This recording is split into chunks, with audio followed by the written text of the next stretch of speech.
Bienvenidos al programa Farmacéuticos al Día. En esta oportunidad estamos con el general Daniel Mora Ceballos, quien ha sido ministro de Defensa del gobierno de Ollantaytamala, ¿no? Y también ha participado, ¿no?, en la Comisión de Educación del Congreso. General Daniel Mora Ceballos, buen día. Buenos días, doctor Cipriano, un placer estar con usted. Aprovechando su experiencia que tiene en el ámbito político y administrativo, ¿no? Nosotros tenemos mucho interés en conocer la faceta o la función que ha cumplido como miembro de la Comisión de Educación. Justamente a raíz de eso, le quería hacer una consulta. ¿Qué retos, según su experiencia, principales debe afrontar la educación superior en el país actualmente? Bueno, yo he sido presidente de la Comisión de Educación casi 4 años en el Congreso. En ese lapso nos propusimos la reforma educativa en el país. Dentro de ese gran objetivo, que muchos creían que no podía cumplirse, estaba la educación básica regular, inicial, primaria y secundaria, y la educación superior. La educación superior, que en esa época la ley de educación contemplaba la educación superior universitaria y no universitaria. Nosotros comenzamos primero dando una moratoria. Era el 2012, y dimos una moratoria para que no se crearan nuevas universidades en razón de la proliferación que había habido con el decreto legislativo 882, que permitía a cualquiera crear una universidad. En esa época, para que tenga una idea, teníamos 142 universidades, 91 universidades privadas y 51 universidades públicas. Teníamos, por número de habitantes, más universidades que Brasil, por ejemplo. Es decir, la proporción universidad por cada millón de habitantes en nuestro país era casi 5-1, comparado con Brasil, que era 1-1. 1 millón por cada universidad.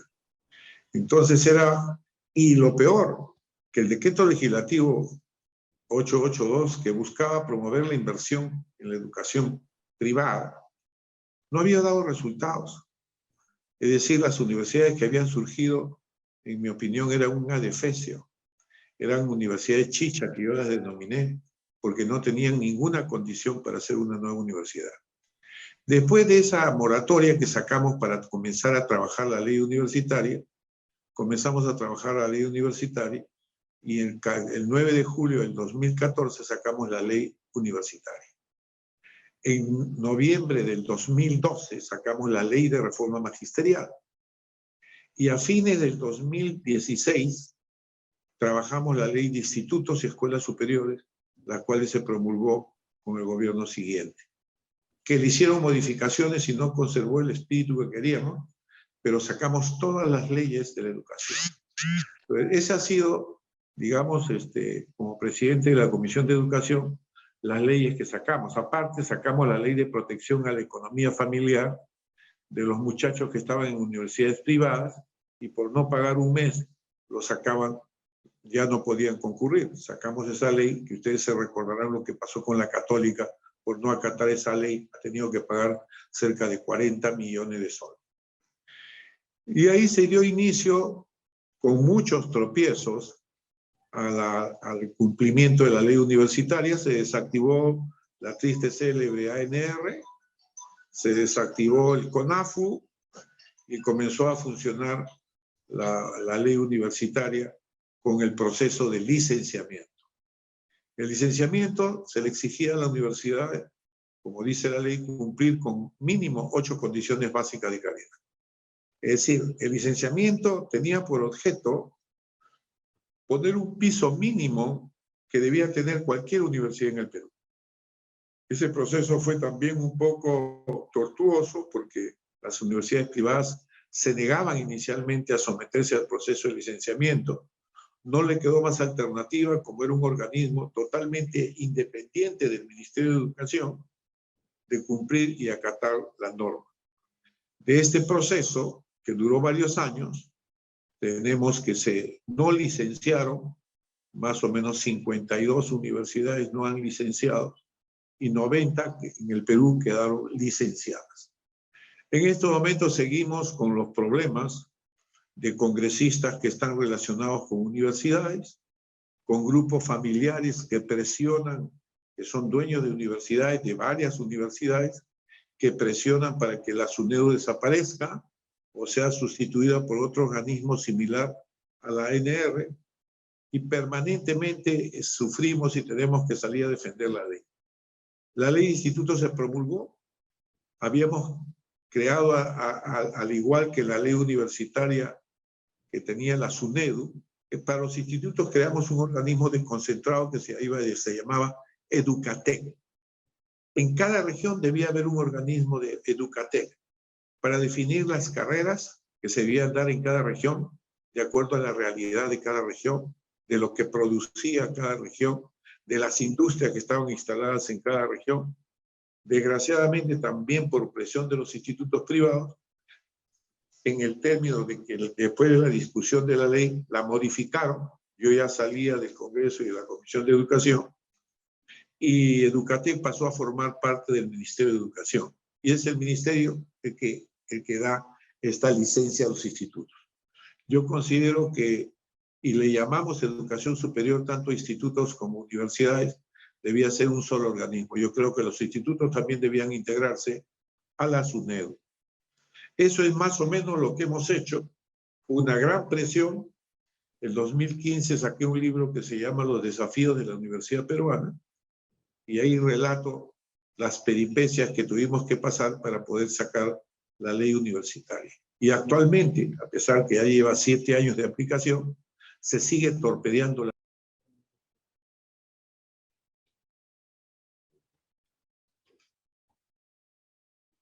Su audio, general.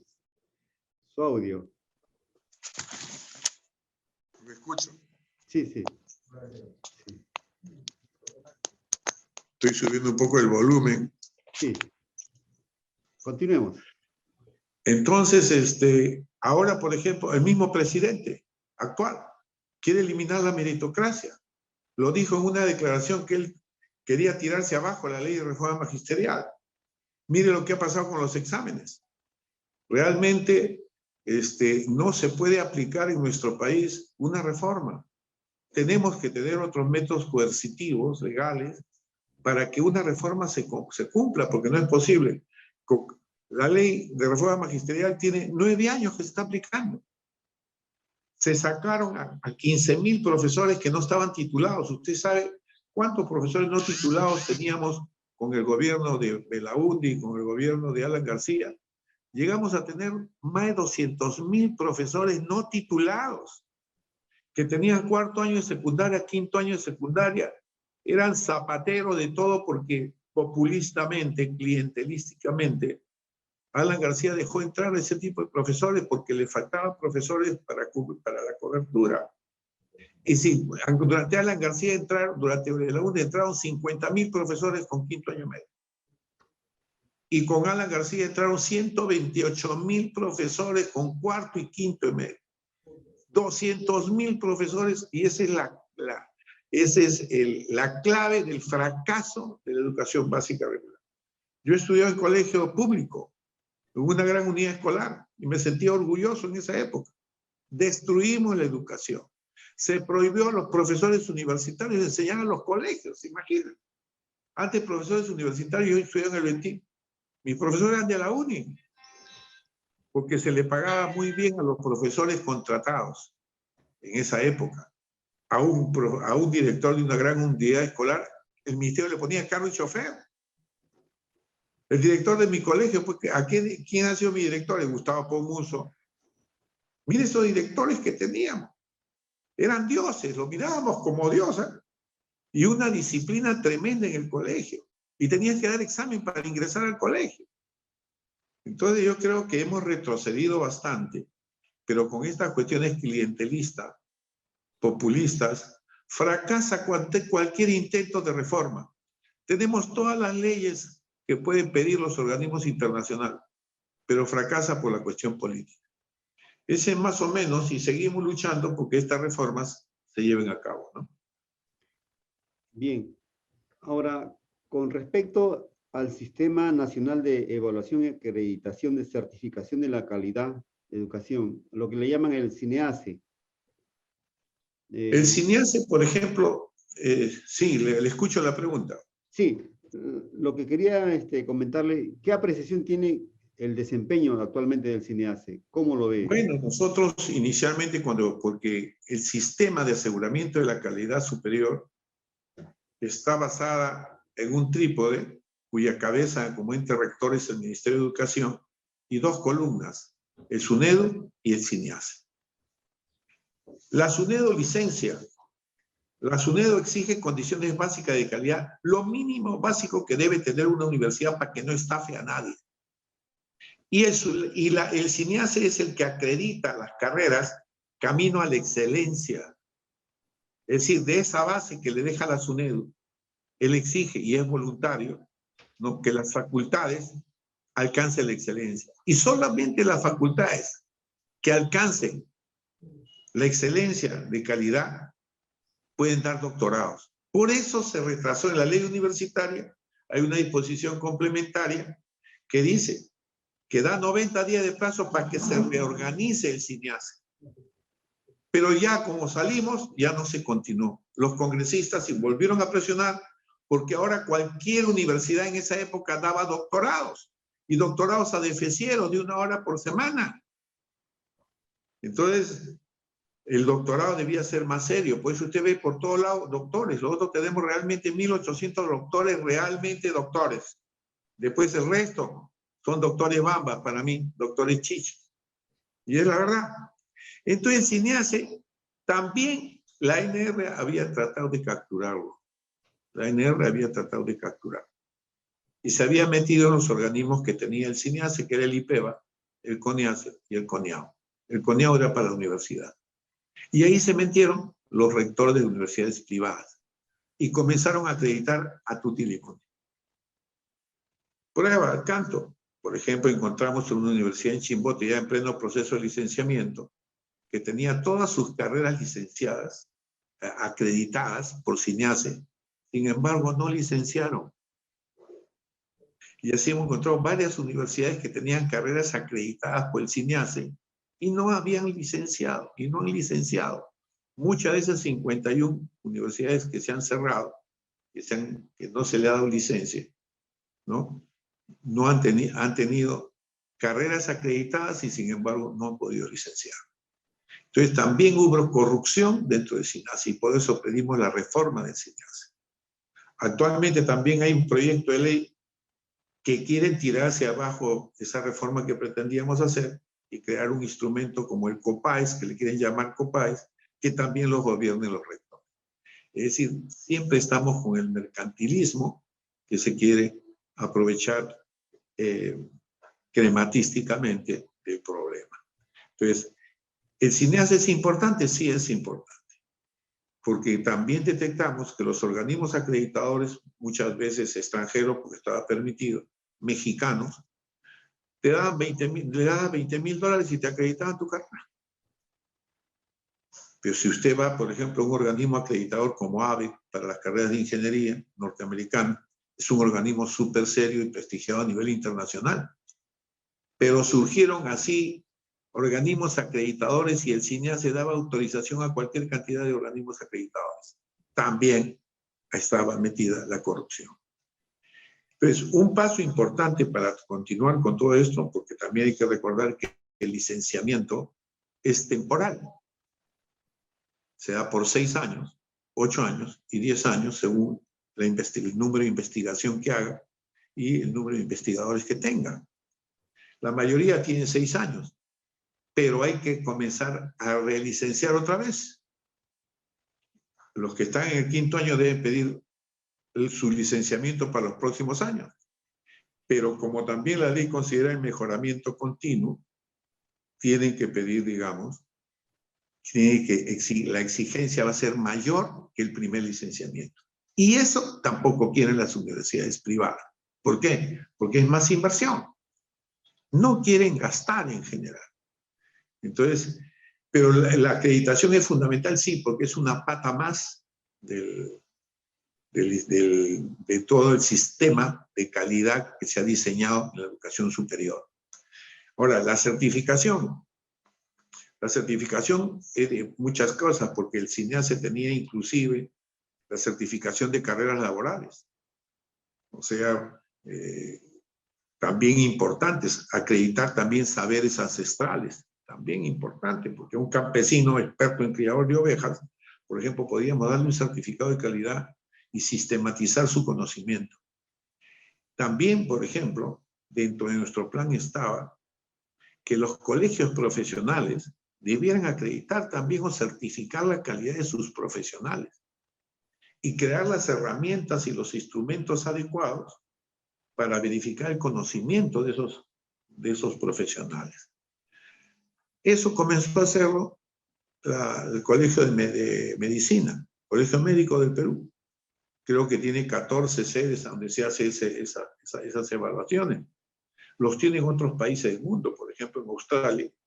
Si usted está más de 3 años sin ejercer la carrera, tiene que entrar nuevamente a la universidad para actualizarse. Y eso todavía, por eso le digo que estamos lejos todavía de acercarnos a un mundo más perfecto en cuanto a la educación superior, ¿no? Y esa certificación es muy importante. Por ejemplo, para ustedes me supongo que deben, no sé si lo están haciendo, sé que lo ha comenzado también a hacer, creo, el colegio odontológico, algo así.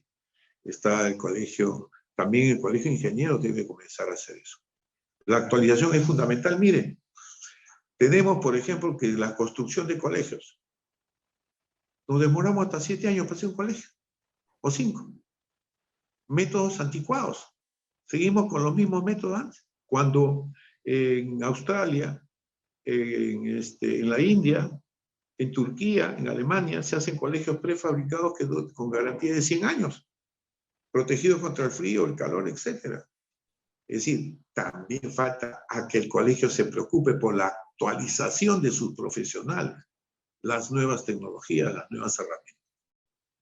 No sé si eso satisface su inquietud. Sí, mire, le comento que actualmente nosotros como Colegio Químico Farmacéutico hasta el mes de agosto estuvimos acreditados para dar la evaluación y certificación de competencias.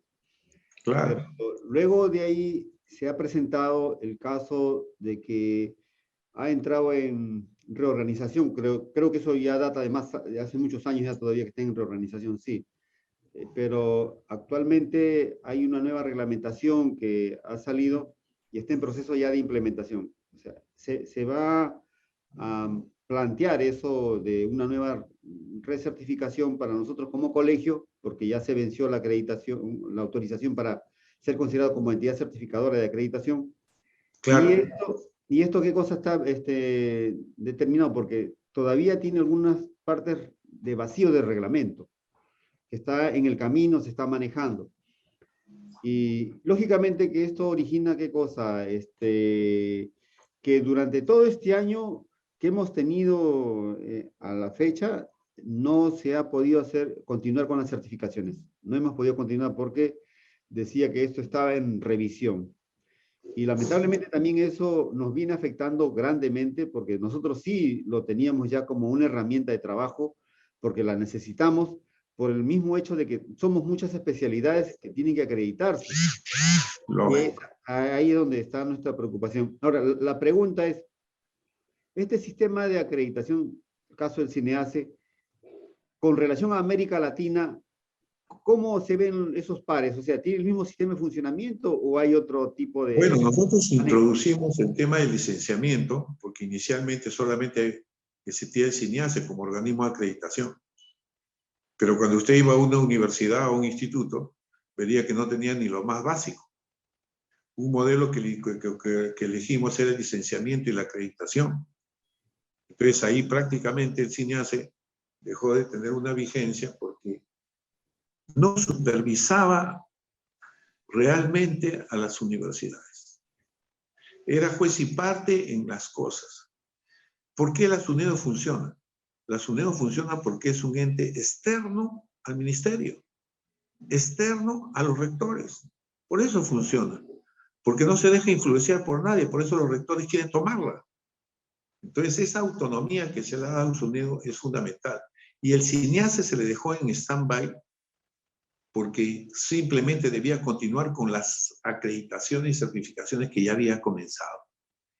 Y durante el licenciamiento se le dijo bien claro a la SUNEDU: no puede que ella hacer acreditaciones mientras la SUNEDU no haya concluido con una universidad, porque no era posible que le denegáramos una solicitud de licenciamiento a una universidad y el CINEACE, por otro lado, aprobara una acreditación.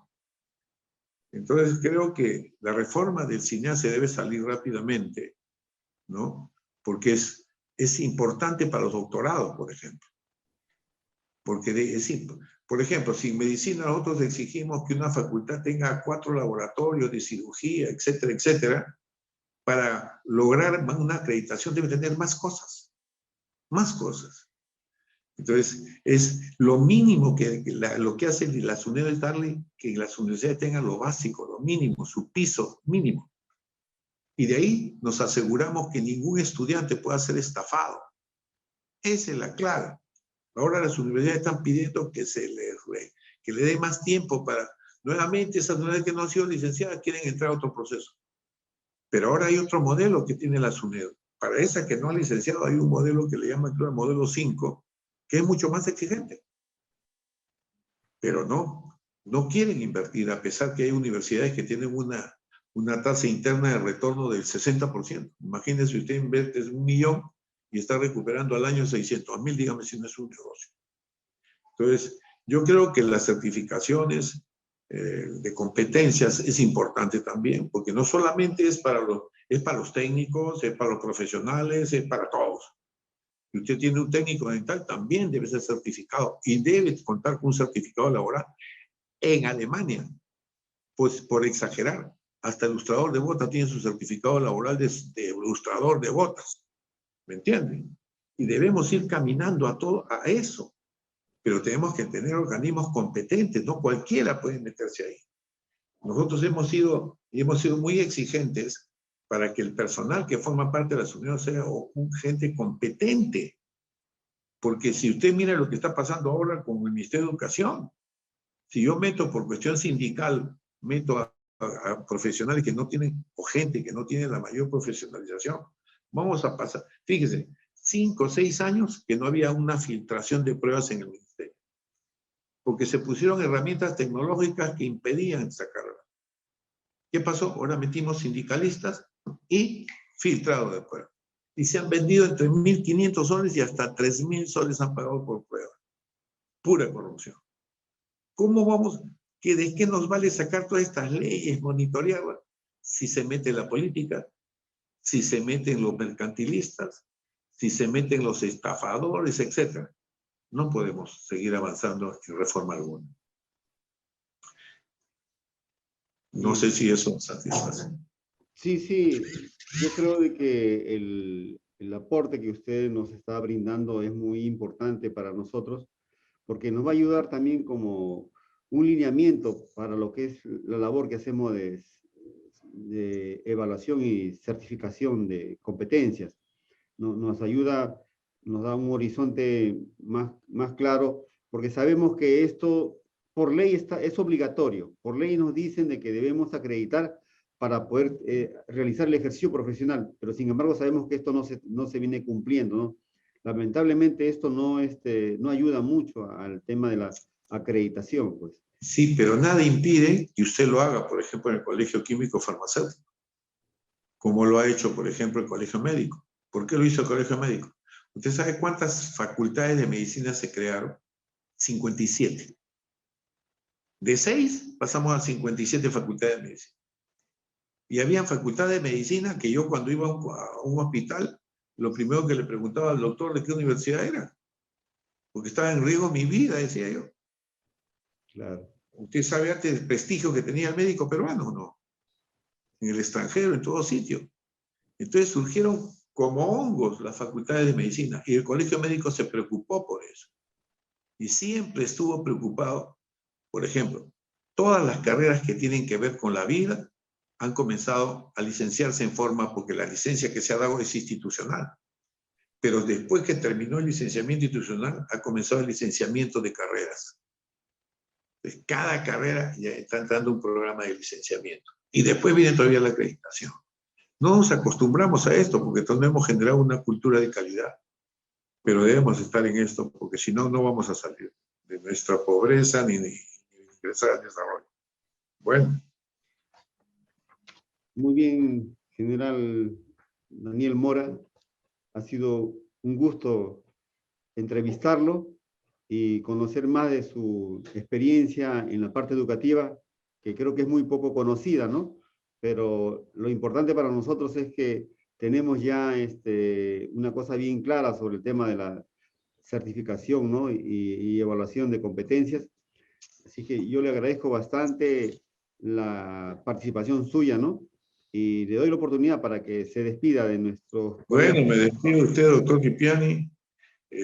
Creo que este programa que se llama Farmacéuticos al Día, ¿no?, del Colegio Químico Farmacéutico del Perú es muy importante para difundir todas estas cosas, y creo que el Colegio Químico Farmacéutico marque la pauta de entrar a una certificación de competencias y una acreditación, como haciendo una autoevaluación, porque voluntariamente lo pueden hacer ustedes.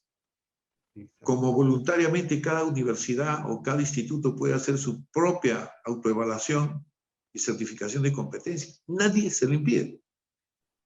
Entonces, creo que es una iniciativa, y una iniciativa de esa parte del Colegio Químico Farmacéutico del Perú sería muy interesante. Un fuerte abrazo a todos ustedes, mis mejores deseos. Gracias, gracias. Buen día.